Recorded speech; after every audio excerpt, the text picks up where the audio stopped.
which means it is time for Conversations with Teresa. I'm your host, Teresa Aline, and as always, ridiculously excited to be here with you, being able to talk about all things menopause, because we got a lot going on, right? We got a lot going on. And tonight, again, ridiculously excited, we have a menopause specialist on.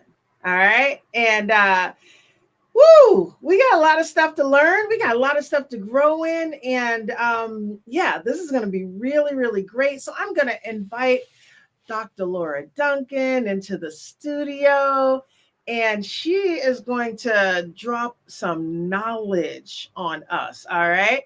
So as she's coming into the studio, I'm just going to brag on her a little bit. So give me just a second. I'm going to read off her bio, which is phenomenal. And you will be super, super impressed with her. So give me just a second. I'm going to pull up the bio. Tech working out. It's coming. It's coming. But what I'd like for you guys to do in the meantime is to think about some of the questions that you have always wondered and asked about, just thought about, because you'll be able to ask her on this podcast. So here we go. I'm going to read off this and then invite her on to the studio. So Dr. Laura Duncan, she's a board certified internist and menopause society certified practitioner. She has over 20 years of experience in women's health. She graduated from Dartmouth Geisel School of Medicine, trained at Cambridge Health Alliance, and earned her master's in public health from Harvard with a focus on maternal and child health. And Dr. Duncan has provided care in diverse settings, from rural Utah to the Navajo Nation. And she's passionate about empowering women through the transition of menopause and perimenopause. Now, through a practice, Reclaim Menopause, which we're going to learn so much about, she offers personalized, evidence-based care to help women manage their symptoms and long-term health risks so they can show up, so you can show up as your best self into the future. So at this time, I want to welcome in Dr. Laura. What am I calling? Am I calling you Dr. Laura, Dr. Duncan? Where are we going here? I think we should go with Dr. Laura. Dr. Laura. Maybe those of us who are in menopause or around this age may remember Dr. Laura Schlesinger on the radio. Oh, yeah, she had a lot of good advice. So I like to conjure her up when I'm giving advice to people. She was pretty straightforward. And then I also love Dr. Ruth. So we'll go with Dr. Laura. I remember Dr. Ruth. I don't remember the other doctor, but I'll take it. We'll take it. Yeah, you got to look her up. All right. Well, thank you so much for coming on. I had the pleasure and the honor of talking to you ahead of time. And you're just great. Like, I love your practice. I love your life. I love your mentality. And so I can't wait for everyone to be able to hear what I've learned so far and just what's in store. So again, thank you so much for coming on. We got, we got questions. We got questions. I have lots of answers and lots of questions myself. So bring it on. I love it. I love it. So let's start off. 20 years. You were in the traditional medical field, right? You were doing your thing. I'm not sure where you were working at, some hospital, somewhere, clinic or something like that. And then what happened? Wow. Okay. That's a big question. It's a big question. We're going to give you the long story short and the short story long, I guess. I like it. So yeah, I would be curious to ask your listeners at some point, if people can contribute into a chat, if they want to say this, who they think is responsible for providing women's health care. And I'd be curious to know, like, what women think they get from their OBGYNs, what kind of care they should be getting from their gynecologists, their OBGYNs, and if that's what they think of as women's health care. And I asked that specifically because that was the question I asked myself 25 years ago when I was in medical school. When you're in medical school at after your 3rd year of training, going into your 4th year, you have to think about what kind of a doctor do you want to be? And not just like I want to be a good doctor, but do you want to do surgery? Do you want to do psychiatry? What is it that you want to do? And Okay. for me, I wanted to do women's health. I have always felt that women played a very important special role in the developing of our families and of our communities. Hmm. And the health of everyone in that community really rests on the shoulders of the women in that community. I believe. So I Yeah. wanted to do women's health. I wanted to do whatever it took to lift women up and Okay. have them feel healthy and strong so that they could do all the hard things that we're asked to do. Okay. But well, who does women's health in medicine? So I'm in medical school thinking, do I go into OBGYN? Because that's what most people think of as women's health. Right. That's However, what I would think of. when you do OBGYN, the obstetric part is delivering babies, Hmm. and the gynecological part is a lot of it is doing gynecologic surgery. So the training is really intense to deliver babies, healthy moms, and to take care of women's genital organs. We kind of, some people might have referred to it as like bikini health. You know, you think you go there and you're like, take your bikini off. I'm looking at your breasts and I'm looking at your privates. Okay. And that's what a lot of OBGYNs are doing. And a lot of people think of that as women's health. As it turns out, we have a lot more going on Right. than on what's underneath our bikinis. Really important stuff. And I want that OBGYN and I want to be taking care of me when I'm delivering my babies. And if I need a surgery, I want them to be spot on and well trained in that. Right. What they're not spending as much time on, and we'll get to menopause in general, but what they're not spending as much time on is necessarily understanding the rest of the female human body and how it's all connected. So I asked myself, do I want to be delivering babies? Is that how I make women strong in the community?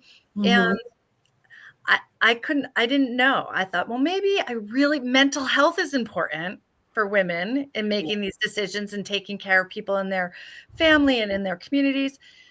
But that's not it, especially because with psychiatry and mental health, they're taking care of really sick people. And when you do that, there's some boundaries you need to keep there.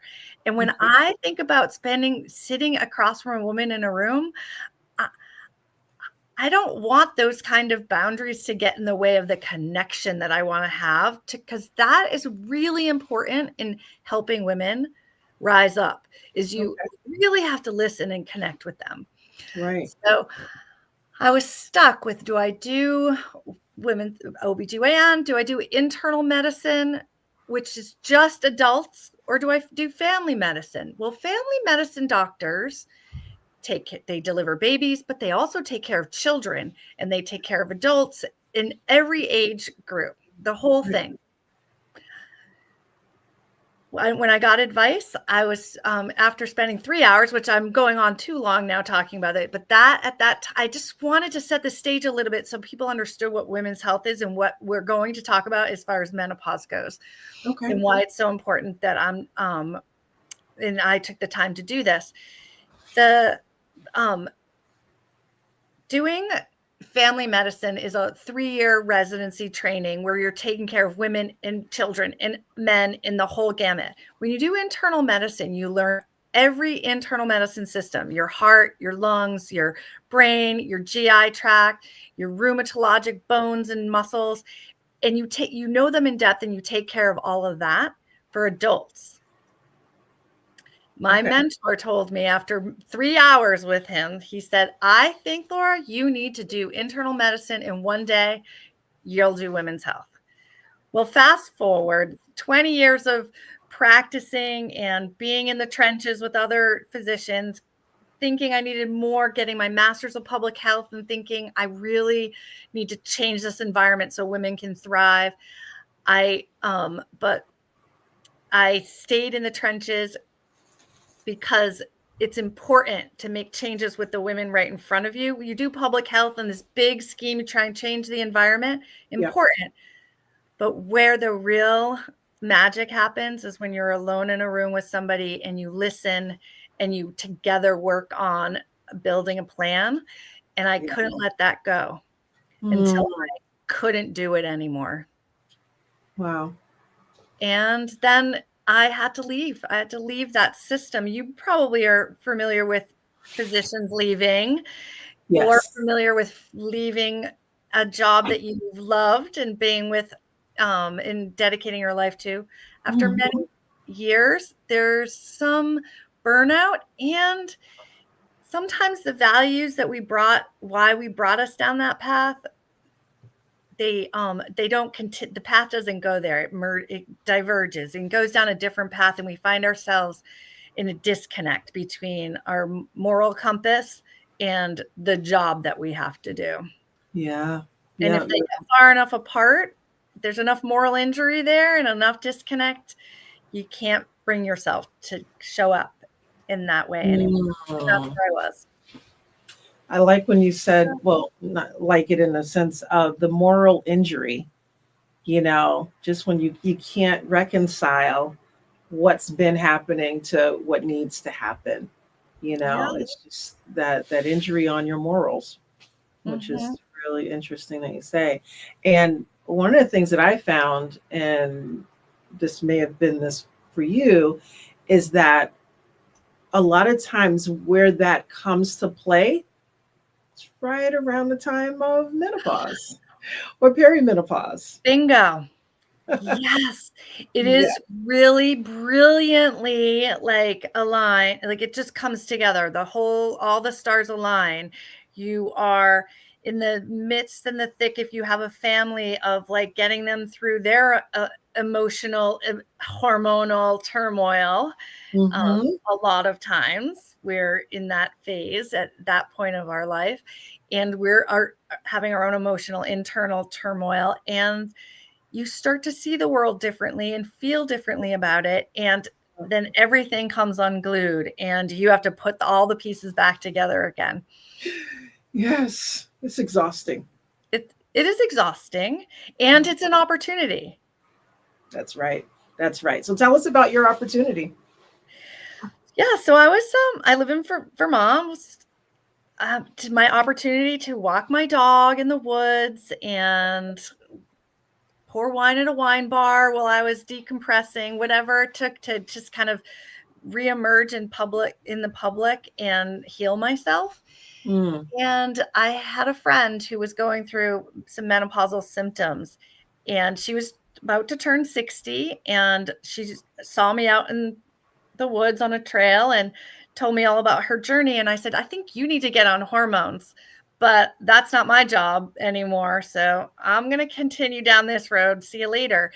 And she went out and looked for somebody to listen to her story and her journey that she was going on and the suffering she was having, and couldn't find anybody here, and had to resort to finding somebody online, which ended up working and getting her some hormones. But when the next time I saw her, she sat me down and she said, Laura, you're getting out of the woods. You're going to stop walking that dog, and you're going to stop pouring that wine, and you're going to you're going to get back to work, because we need you. We need people out there who are willing to listen and prescribe hormones when needed, and help us get through this transition time. Wow.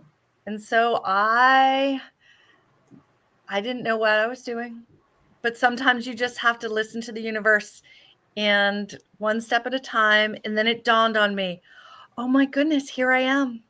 I'm doing women's health, exactly what I was intended to do. And it wasn't till I got yanked out of traditional medicine and pushed around this by my friends till I realized that the universe was trying to send me a message. Wow. And I'm so grateful I got that message. I am doing really fulfilling work right now, and I've never had the kind of success in hearing patients come back and say, game changer, life changer. life altering. I feel like myself again. I feel so Mm, great. I spread the news. I got to tell everybody about it. That yeah, is not what happens in medicine typically. no, So no, it's it's been not. it's been a real reward for me to find my way back to women's health and be talking to women about their menopause journey. That is fantastic. And when you first was telling me about this, I actually only asked you today. I was like, this probably happened right during your time that you were experiencing perimenopause, and you were like, yep, exactly. And I think it's such an amazing thing. I mean, I again, we have questions to ask you specifically about, our symptoms and solutions and things like that. But one of the things that's really important is that this menopause, the word pause is so big Mm, in my head. yes. And I know for me, it was it is such a defining time. Like my life as I've known it up until about a year ago was very different than what it is now. But it really stopped me in my track and made me pause to really think about, what is it that I'm doing? What is it that I want to do?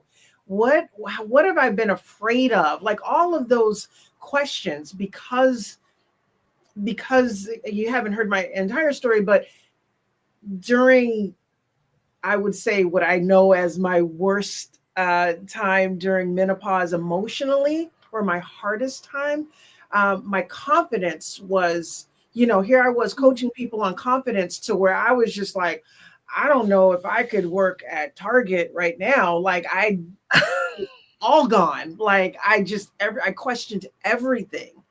And it really made me stop and think. I remember my husband was saying, would you want to go to therapy?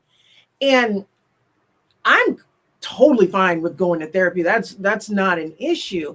But I had to stop and think. And I was like, I don't, I can't imagine that I totally needed. I need a mindset change. I wasn't sure if therapy was the thing, but I needed to figure out what was happening to me. So it made me pause. It made me stop and kind of reevaluate me and my life, my health. And, Yeah. just that space of being has been phenomenal in so many ways. And so Yeah. the thought of, for so many years it was kind of like dreading, menopause coming.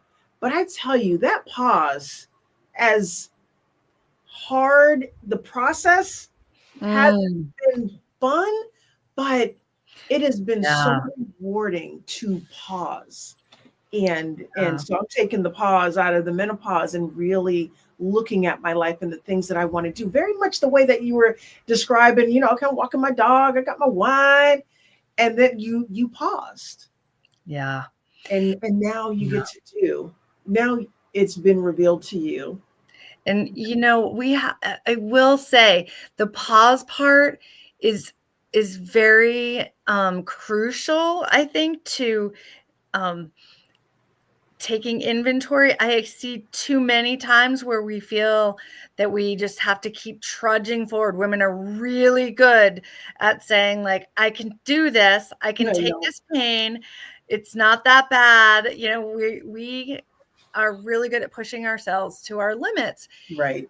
And you and I are very lucky. We are very lucky that we were able to take that pause. Yeah, yeah. It's so tragic that women are going through this, and we're telling them it's natural, it's normal. Like menopause is something that you're going to have to just get used to, go through it.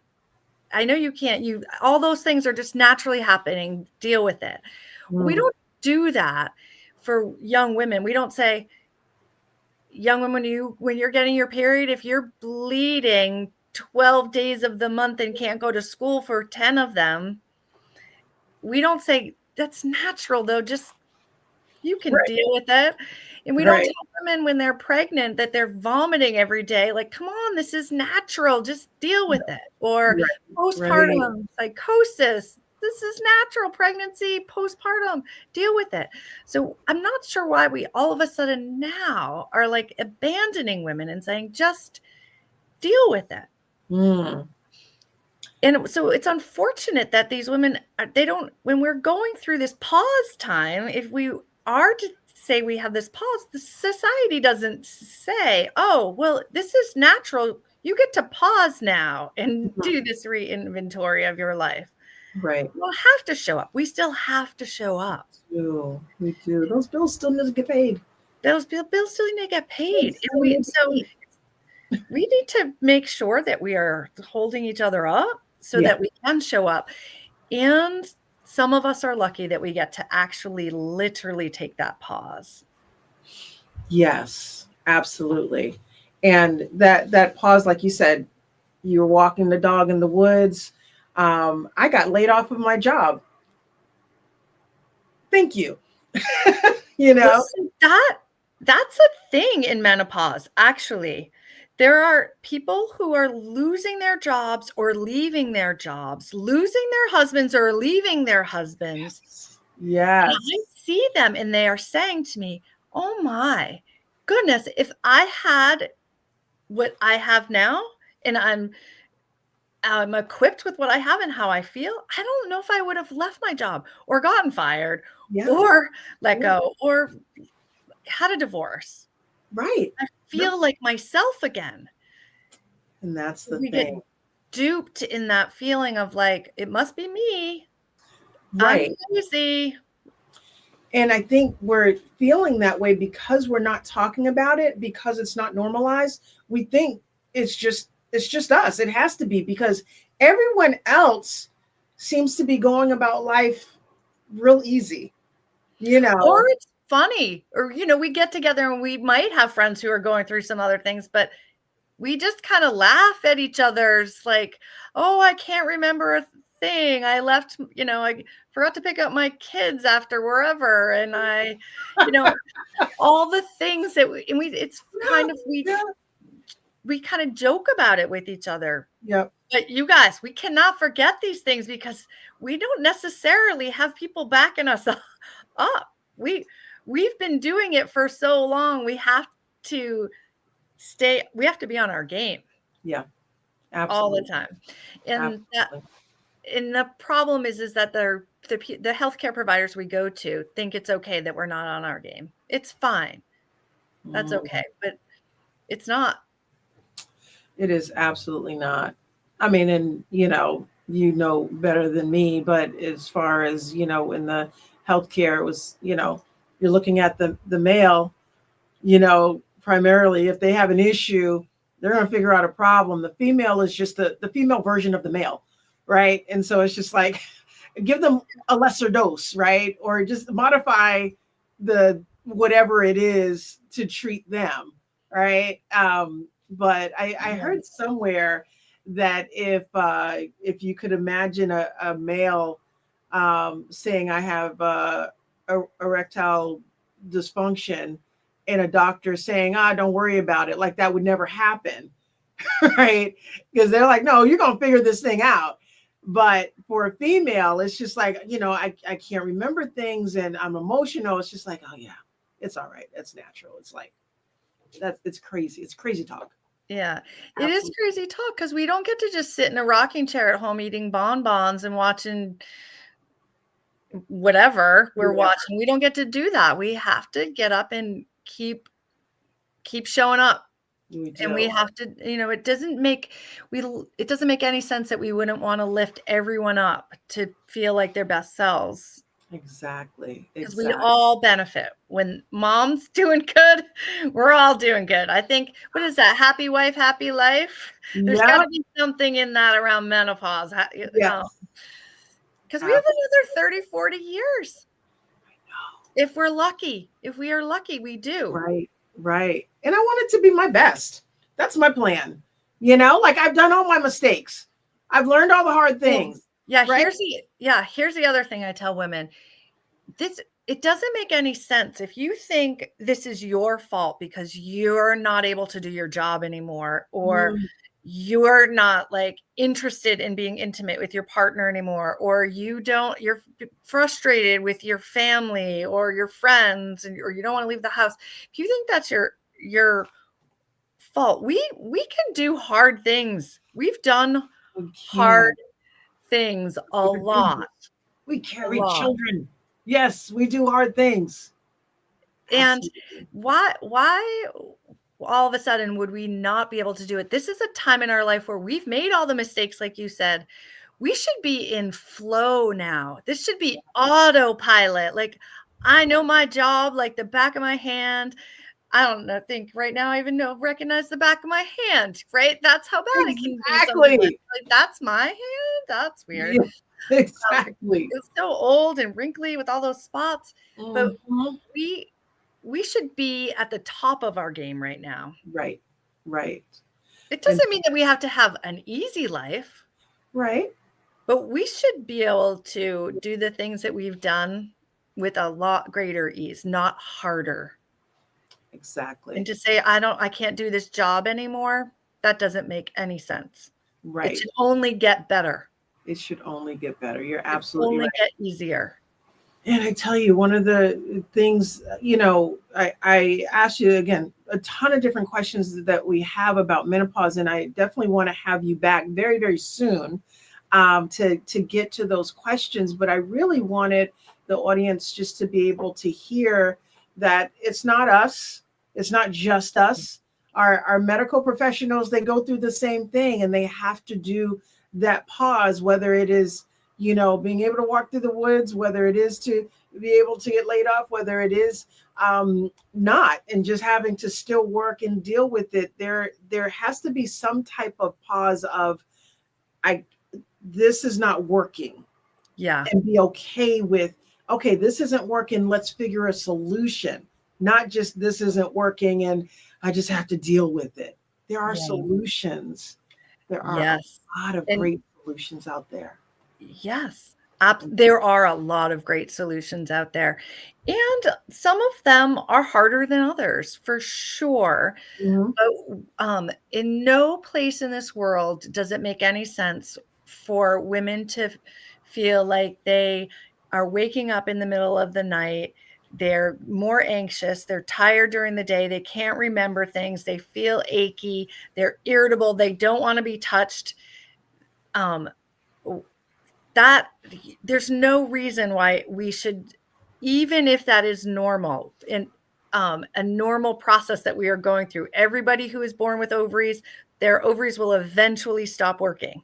Mm, That is yeah, a guarantee. So that is a natural part of an aging ovary. yeah, But if yeah. you are experiencing that, coming unglued from that, there's no reason why we can't offer relief from that when we know that there are ways for that relief. So, really quick in our last few minutes, and I know it's a bigger question than I'm throwing at you, but in the next minute, what are some of the things that how we can be alleviated from some of these symptoms, relieved from some of these pain points? And again, we'll have you back on to talk more specifically about it, but just so that people have an idea, there's something out there for us. For sure, for sure. I'm a big believer in lifestyle, but I want to if I'm going to spend a minute with you, I want to tell you about the triple-legged chair, the triad: estrogen, progesterone, testosterone. We make them all, they all decline. Mhm. Estrogen, if you are having hot flashes, night sweats, and a ton of other symptoms, honestly, recurrent urinary tract infections is a huge one that we misdiagnose all the time. And this can start in your 40s. Yep. Estrogen is key. If you can't sleep and you're not having hot flashes that are waking you up, progesterone will bathe your brain, and help calm you and help you sleep at night. And testosterone, ladies, if we do not want to be touched by the partner that we adore and feel irritated with right now, testosterone is our friend. And when prescribed appropriately, which is difficult, and I can't get into that more right now, but when prescribed appropriately, not only can we have our libido, our interest in having intimate relationships returned, but we can feel more energy. We preserve our Mm, muscle mass. We can preserve our bones as a result. We can be in less pain. There's the brain fog. Testosterone is a very important human hormone for men and women. yes. Yes. And it's that key that is sometimes the last frontier that I think we're a little afraid of. But those, I would say, do the hormones, and then all the other behavioral stuff is icing on the cake and so much easier to do once you've gotten those your systems all replenished. Absolutely.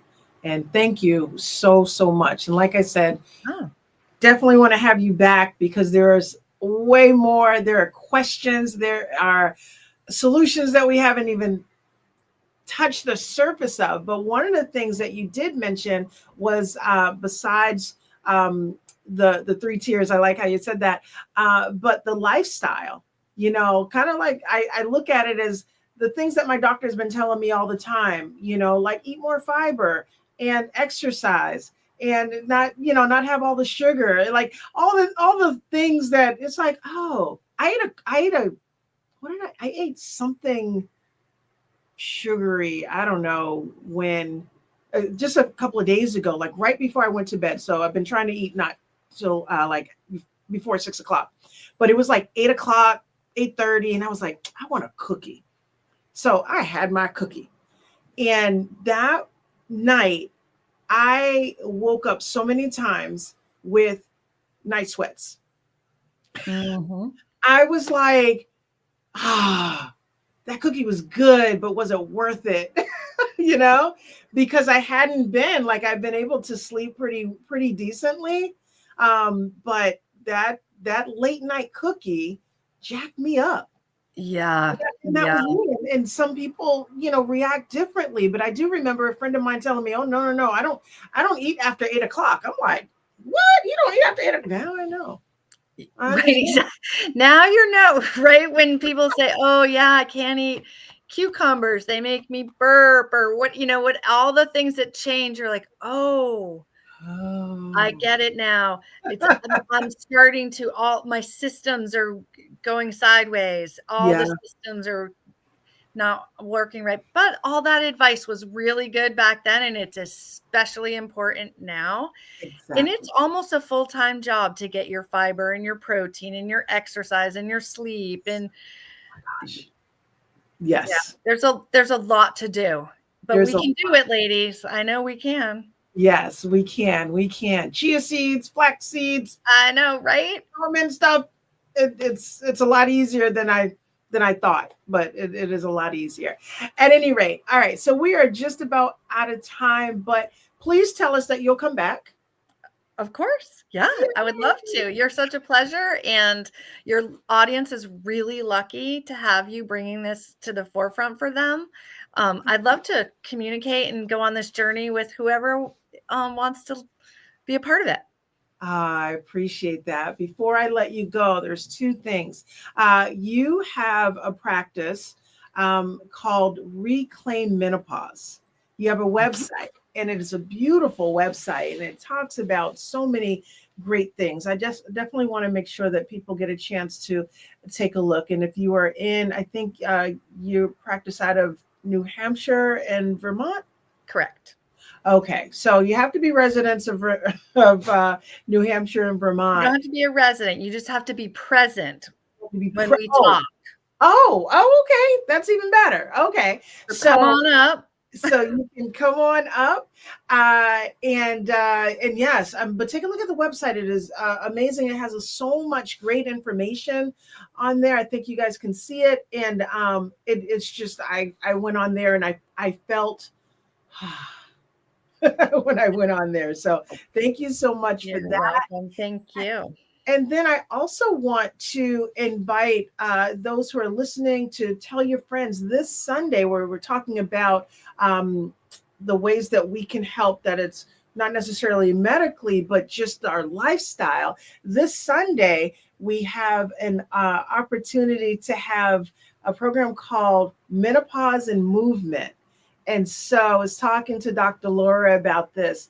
And, you know, a lot of the things that are going on inside, you know, like that we don't see, our bones and our muscle, those things need strengthening all the time. And that those things that are coming down, like the estrogen and the progesterone, all that stuff's coming down. We need to be building up our muscles. I don't have really muscles. I'm not going to show that, but our muscles, as well as our bones and movement, dancing, going to the gym, walking. Those things are incredibly helpful in order for us to stay stronger and healthier and just be happier in our day-to-day lives. So I want to invite you guys out.